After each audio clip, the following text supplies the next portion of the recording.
Hello everybody, how are you? Welcome back to my channel जिज्ञासा psychology classes. I hope आप लोग सब ठीक होंगे और अगर आप ठीक नहीं हैं तो आप बिल्कुल सही जगह आए हैं because I am going to get you the right fix for psychology. तो लास्ट वीडियो जो आपने देखी होगी वो है पार्ट 1 ऑफ एटीट्यूड, जिसमें मैंने आपको बेसिकली एटीट्यूड की इंट्रोडक्शन और फैक्टर्स क्या जो एटीट्यूड को इन्फ्लुएंस करते हैं, क्या फैक्टर्स होते हैं वो हमने डिस्कस किया और प्रॉपर्टीज़ की क्या प्रॉपर्टीज़ होती है एटीट्यूड की।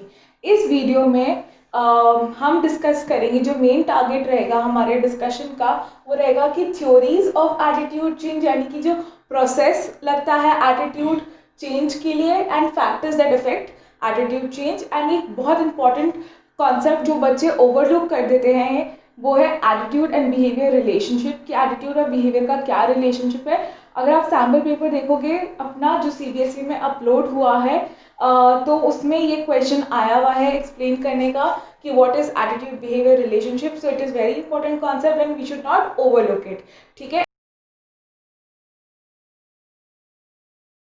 तो सबसे पहला टॉपिक जो है एटीट्यूड चेंज का, उसमें हम करेंगे थ्योरीज ऑफ एटीट्यूड चेंज, यानी कि प्रोसेस क्या होता है एटीट्यूड चेंज का। ठीक है, तो एटीट्यूड क्यों चेंज करना होता है, क्योंकि अगर क्लाइंट आपके पास आता है, ठीक है, तो उसको क्या एटीट्यूड उसका कैसे चेंज करोगे, कैसे आप उसको एक बिहेवियर को अनलर्न करवाओगे, कैसे उसका बिलीफ चेंज करवाओगे और कैसे उसके इमोशंस उसके साथ जुड़े हुए जो है वो चेंज कराओगे, वो इम्पॉर्टेंट फैक्टर बन जाता है आपकी साइकोलॉजी कॉन्सेप्ट में एंड सोशल फैक्टर्स में और सिचुएशंस में। तो ये बहुत इंपॉर्टेंट चीज़ होती है। तो attitude change is a very very important concept with respect to psychology, right. तो पहली चीज जो हम पढ़ेंगे वो है बैलेंस थ्योरी या कॉन्सेप्ट ऑफ बैलेंस। ये कॉन्सेप्ट ऑफ बैलेंस जो है वो फ्रिट्ज हाइडर ने दिया है। अब आप कैसे याद करोगे कि कॉन्सेप्ट ऑफ बैलेंस के आगे आप क्या करो, एफ एच लगा लो। ठीक है, तो फ्रिट्ज हाइडर यानी कि एफ एच से आपको याद रहेगा कि फ्रिट्ज हाइडर है। ठीक है, तो कॉन्सेप्ट ऑफ बैलेंस के आगे आप एफ एच लगा लो एंड लियोन फेस्टिंजर ने कॉन्सेप्ट ऑफ कॉग्निटिव डिसोनेंस दिया था, तो आप उसके आगे एल एफ लगा लो। ठीक है, तो ऐसे आपको याद करना भी इजी हो जाएगा कि कॉग्निटिव डिसोनेंस जो है वो एल एफ यानी कि लियोन फेस्टिंजर ने दिया है एंड कॉन्सेप्ट ऑफ बैलेंस आगे आपको फ्रिट्ज हाइडर ने दिया है एफ एच लगा के। एंड टू स्टेप कॉन्सेप्ट जो है वो एक इंडियन साइकोलॉजिस्ट ने दिया है, एस एफ मोहिसन ने। ठीक है, तो ये आप याद कर सकते हैं इस तरह से कि साइकोलॉजिस्ट क्या है। इसका आप स्क्रीनशॉट ले सकते हैं। इसका प्रॉब्लली एक मैच द फॉलोइंग आ सकता है जहाँ पे ये शफल कर दिया जाएगा एंड आपको कॉन्सेप्ट दे दिया जाएगा। तो ये एक इंपॉर्टेंट क्वेश्चन है कि मैच द फॉलोइंग जो है वो आ सकता है।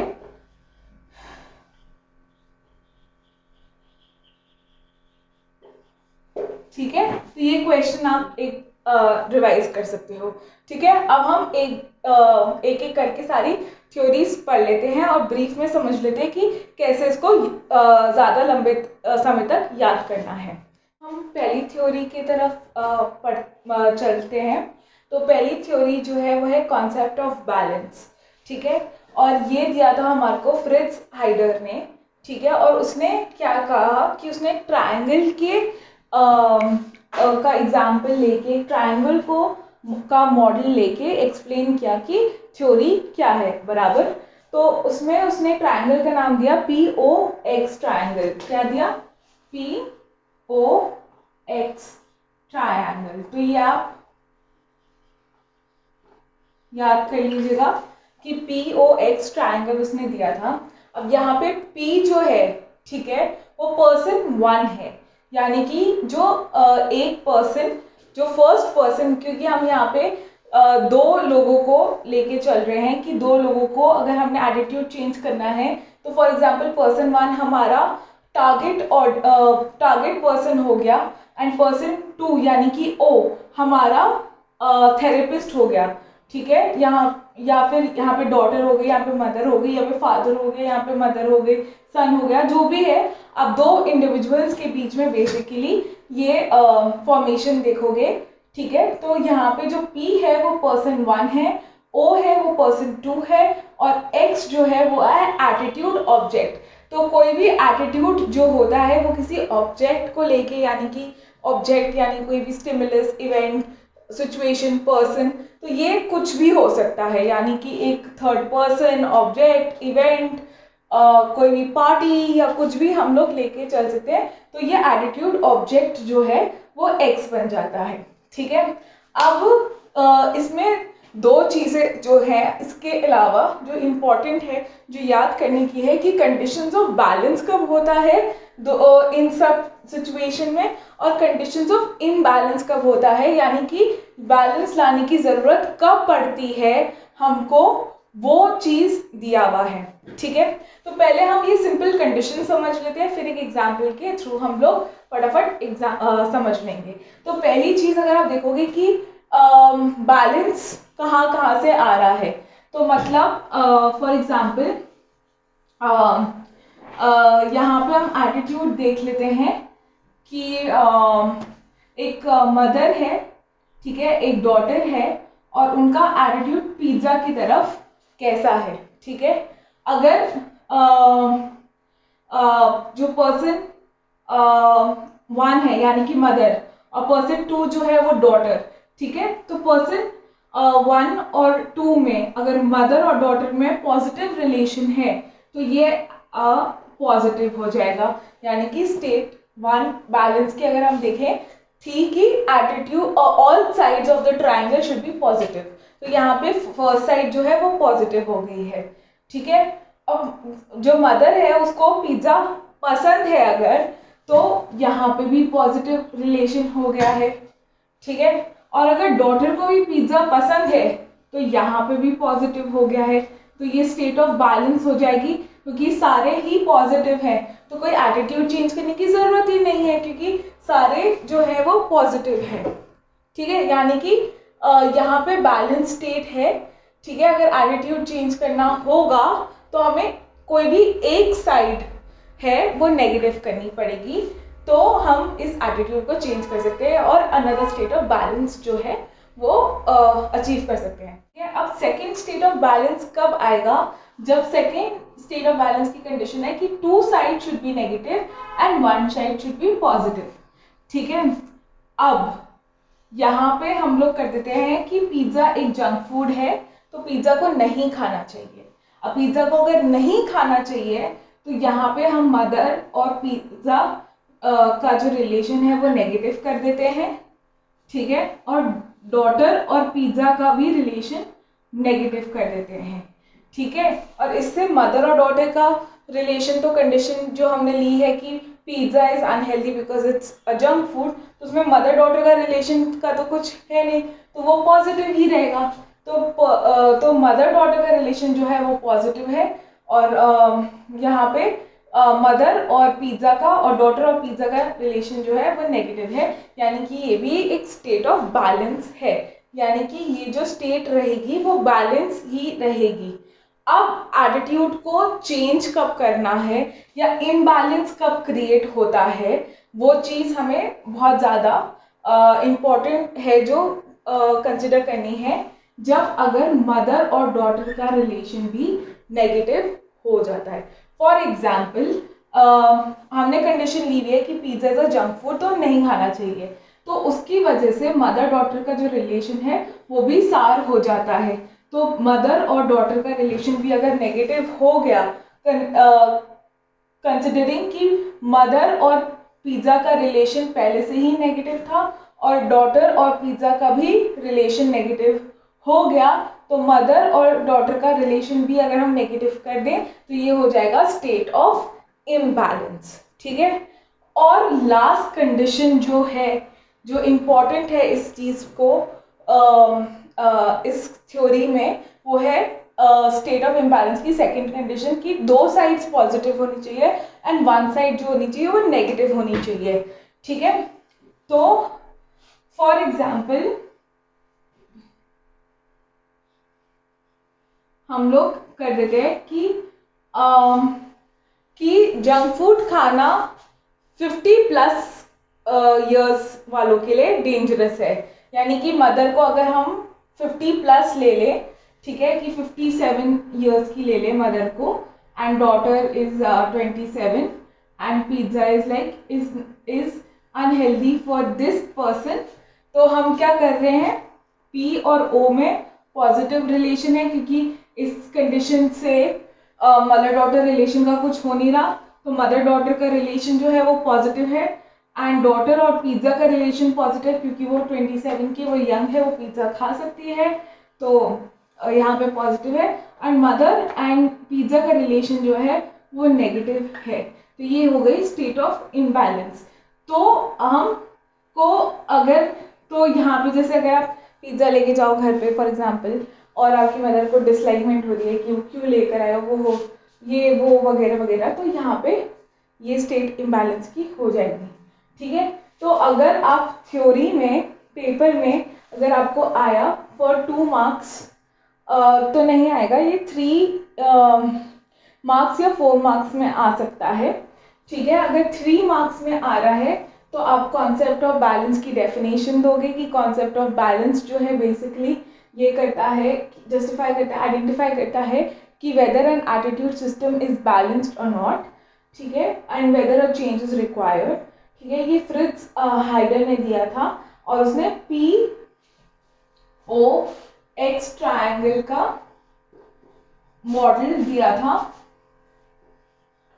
ठीक है, POX ट्रायंगल का मॉडल लिया था, जहाँ पे POX आप एक्सप्लेन कर सकते हो कि person 1, person 2 and attitude object, ठीक है। फिर आप दोनों कंडीशंस बैलेंस की, दोनों कंडीशंस इम्बैलेंस की, साथ में आप एग्जाम्पल के थ्रू ये चीज एक्सप्लेन कर सकते हैं, तो आपको 3 मार्क्स मिल जाएंगे। 4 मार्क्स में भी इंडिविजुअल, जैसे इन दोनों का इंडिविजुअल एग्जाम्पल, इन दोनों का इंडिविजुअल एग्जाम्पल हो गए, तो अगेन आपको चांसेस ज़्यादा है मिलने की। अब हम करते हैं सेकंड थ्योरीज की, यानी कि सेकंड प्रोसेस जो है एटीट्यूड चेंज का, वो है कॉन्सेप्ट ऑफ कॉग्निटिव डिसोसिएशंस, ठीक है, तो वो करते हैं। Second concept of attitude change की थ्योरी या प्रोसेस के बारे में पढ़ते हैं, जो है कॉन्सेप्ट ऑफ कॉग्निटिव डिसोनेंस, ठीक है। डिसोनेंस का मतलब होता है नॉट इन सेम डायरेक्शन,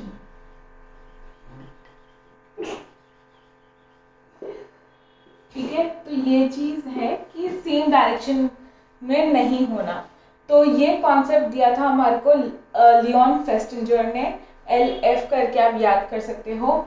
तो इसमें बेसिकली क्या है कि आप जब एक्सप्लेन करोगे तो पहले आपको एक्सप्लेन करना पड़ेगा कि एटीट्यूड क्या होता है, कि एटीट्यूड जो है वो ABC कंपोनेंट्स यानी कि affective, behaviour and cognitive component से बना होता है, ठीक है, कोई भी एटीट्यूड ऑब्जेक्ट की तरफ, ठीक है।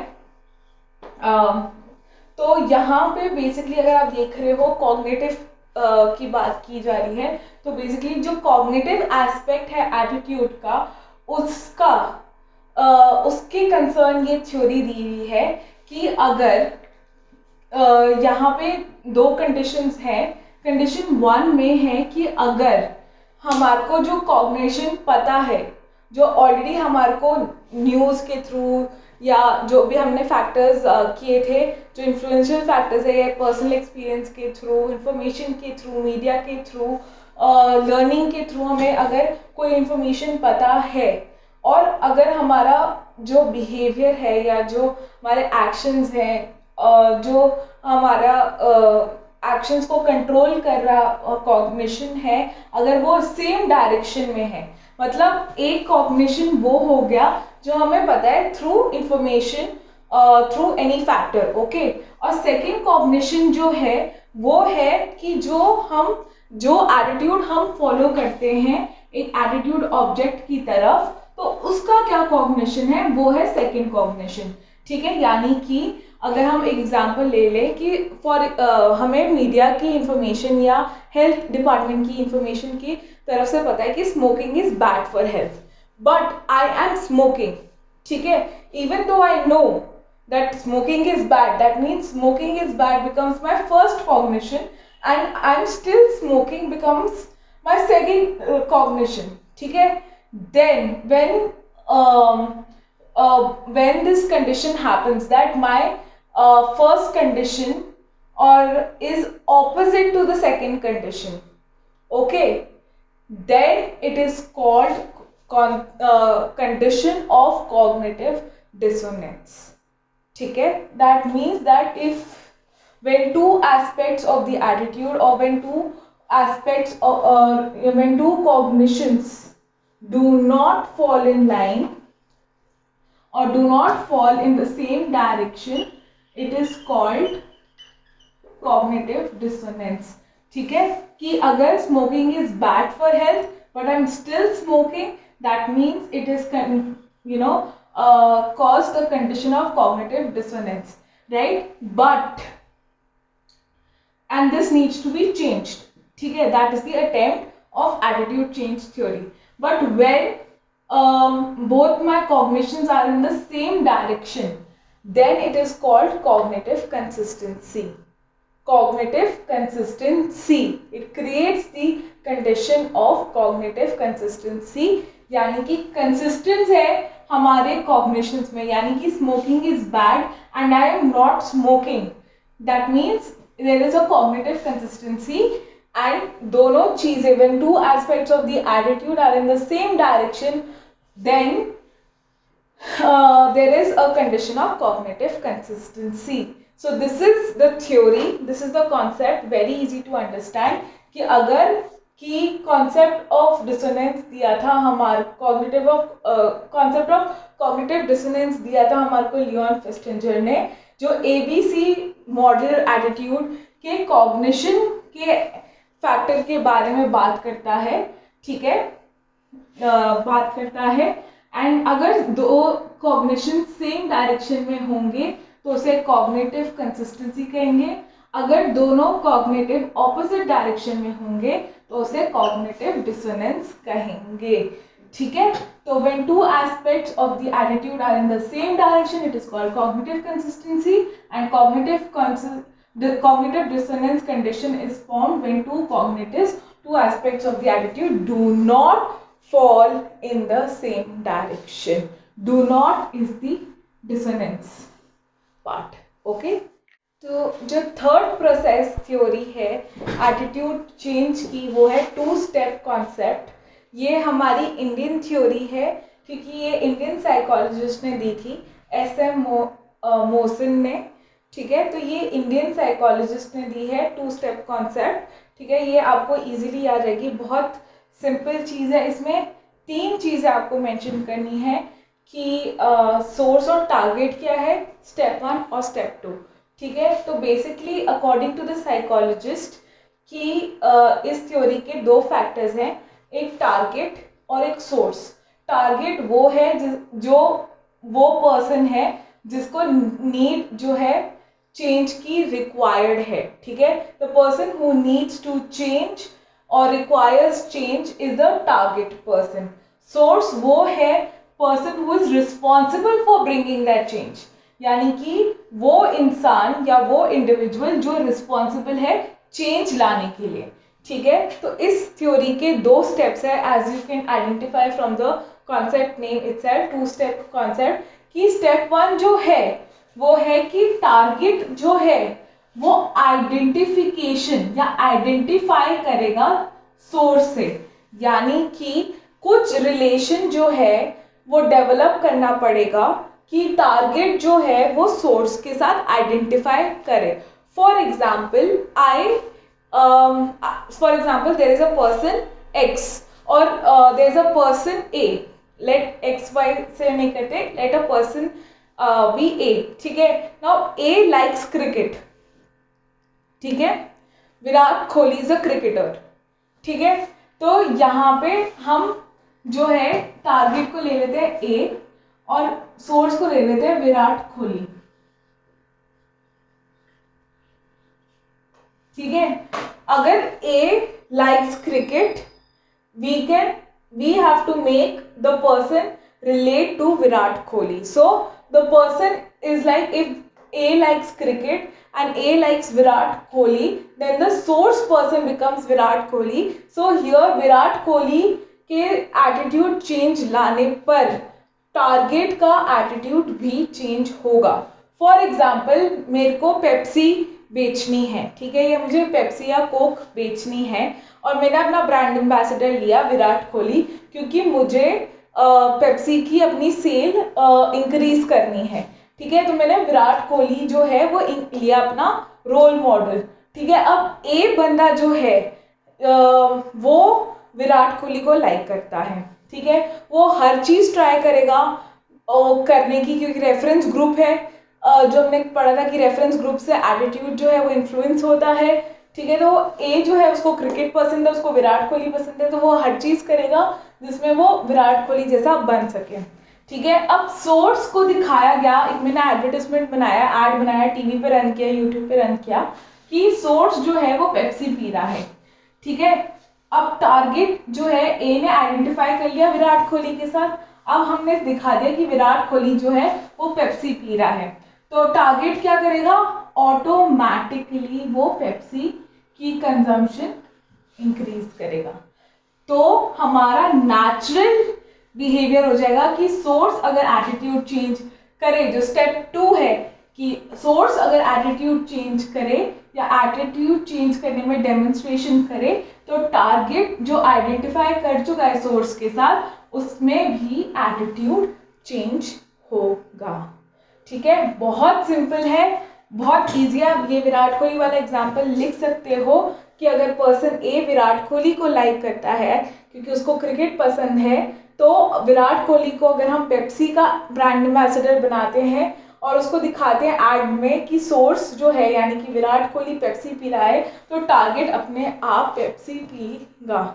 तो ये जो है ये बहुत रेलेवेंट थ्योरी बन जाती है और इसमें 2 मेंशन करना कंपोनेंट्स इंपॉर्टेंट है कि टारगेट क्या है, सोर्स क्या है, और ये इंडियन साइकोलॉजिस्ट ने दिया है एंड 2 स्टेप कॉन्सेप्ट है। तो इससे हमारी जो first aspect of the video जो था थ्योरीज यानी कि प्रोसेस ऑफ एटीट्यूड चेंज वो खत्म होता है। अब हम फैक्टर्स ऑफ एटीट्यूड चेंज करेंगे जो बहुत ही इजी और रिलेटेबल है। अगेन हम फटाफट करेंगे और उसको एग्जांपल्स के थ्रू करेंगे जिससे बहुत अच्छे से याद रहेगा। So by this we come to the end of the video. I hope you have understood the concepts well and you will go through the video again to understand all the concepts. If you are liking the content and if you want any queries, please like and subscribe to the channel. Put the comments down below with with all your queries, or you can write to me at jigyasapsychology@gmail.com, or you can DM me on Instagram on Jigyasa says this way, right? So you can do that. Please like and subscribe to the channel and we will be coming up with more content on the chapters. Thank you very much.